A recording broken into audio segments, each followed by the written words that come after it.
As I walk onto the stage, my hands are sweaty, my heart's beating, and I find it physically difficult to breathe. As I pull the stool out and sit on it, I fumble to adjust the height, and I place my music on the stand.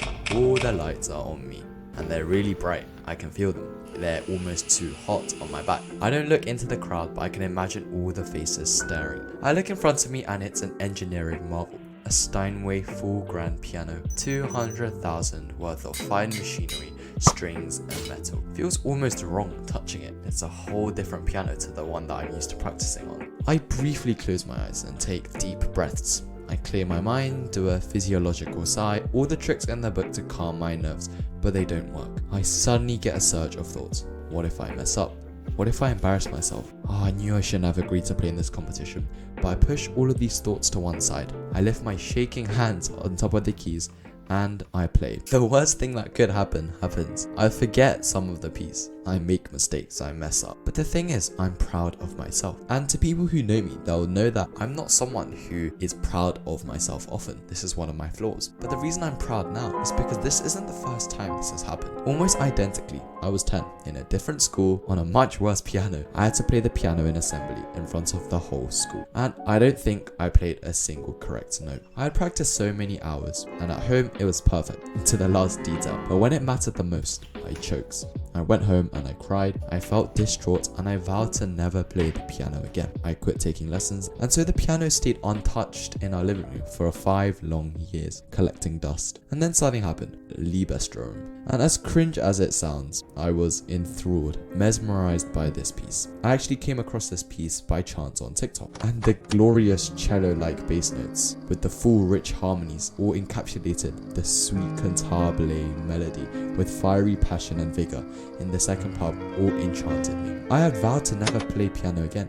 I wanted to learn this piece so bad. When I quit, I was around grade 5 on the piano, and this was a diploma level piece, which is very difficult. Playing the notes was one thing, but playing Liebestrom was a different story. Nevertheless, I practiced and practiced and practiced. I remember to this day, after 5 years, playing that piano, my fingers used to run so smoothly over the keys, but now it was like I've forgotten how to. I listened to that piece on Spotify thousands of times, and I practiced for hours a day. During the summer, I'd be practicing for multiple hours. I'd be practicing before school, after school, and it was slow work. It was like I was a level 1 crook taking on level 100 mafia boss. Slowly but surely, I was learning the piece. 10 months later, I'm here. I can play the piece pretty well. All the difficult fingerings, the melody, and I've started to play it with passion as you need to. But then my piano teacher tells me to play in the piano competition at my school. I have no idea how she found out about the piano competition, but she told me that I should play in the piano competition. I feel like this cold pang in my stomach and PTSD is striking me, and immediately I tell her no. I think back to what happened last time I played a competition setting for a piano, and I'd vowed not to, right? I was learning the piece for myself more than anything, and the prospect of performing was scary. But at school, by chance, my music teacher heard me practicing and urged me to play in the competition. I was about to butt in and say no thank you. I was gonna make up some excuse like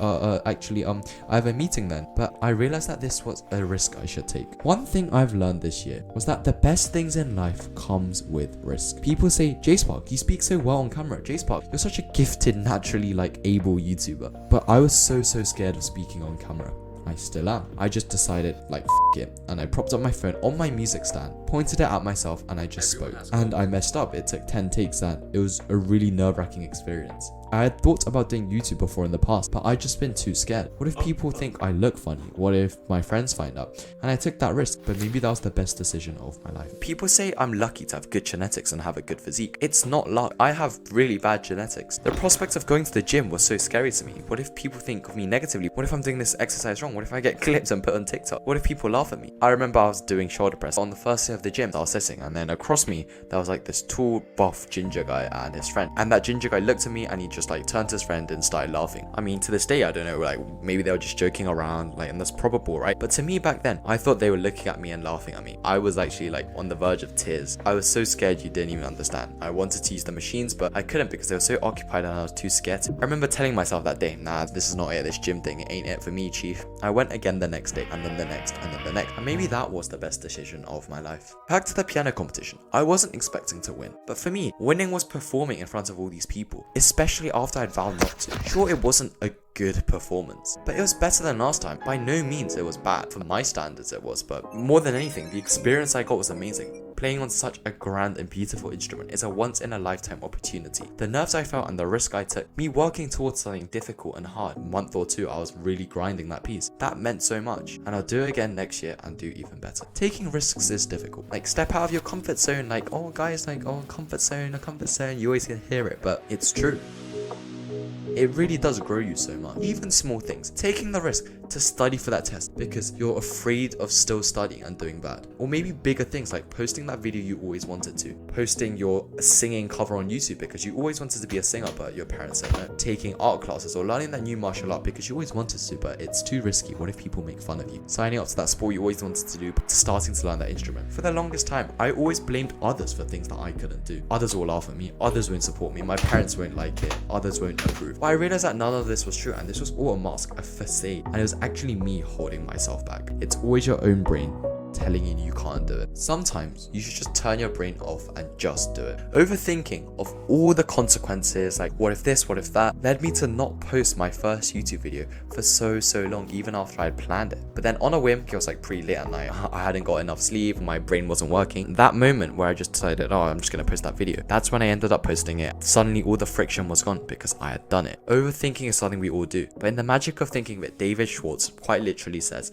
that taking action is the best way to negate fear. Just by taking action and doing it, a lot of the problems you initially thought exist just dissolve away and you end up finding problems by just doing it. But now I'm at the point in my life where I'm actively searching for things to do. New things, new experiences, taking risks, because this will all push me out of my comfort zone and grow me as a person. The piano competition, learning new martial arts, meeting new people, cold showers, waking up early. These things are the hardest things to do, but these are also the things that would develop me and grow me the most as a person. Studying was a big part of my life, right? And if you're watching this, like most people watch my videos for studying content, and so here it is. I always wanted to study. I knew I should study, but the biggest thing holding me back wasn't procrastination like a lot of these people. It was fear. What if I did study and I still didn't do well in the test? That prospect was so scary. Like, oh, I'm just confirming that I'm dumb then. I can't do it. What if I study and then I fail? My parents will think so negatively of me. All these thoughts just led me to not study. And it sounds stupid, but for me and for others, we always predetermine the outcome. But the outcome you never know. You studying for that test and trying in school for once might actually reveal that you're smarter than you think and you do the best in your year. But you'll never know unless you do it. You might be the next big YouTuber. Who knows?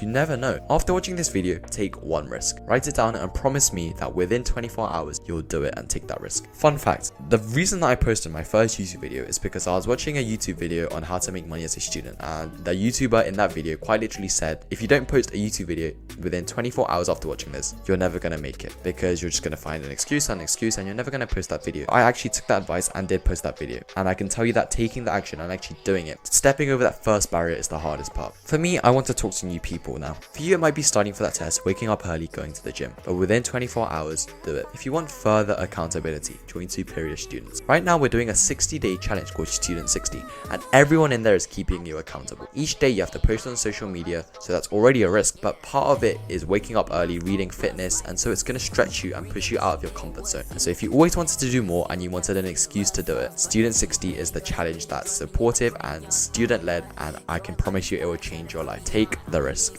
And so I just want to ask you a question. You've talked about risks, but do you think you could take the risk to become the best student in your class? And that's when I took the risk of trying to study better. And then I built all these systems up and turned myself into like a student that's really good, a superior student. And these last few months I've been creating something huge around this very topic. If you want to be the first person to hear about this, make sure to sign up to my email list from the first link below.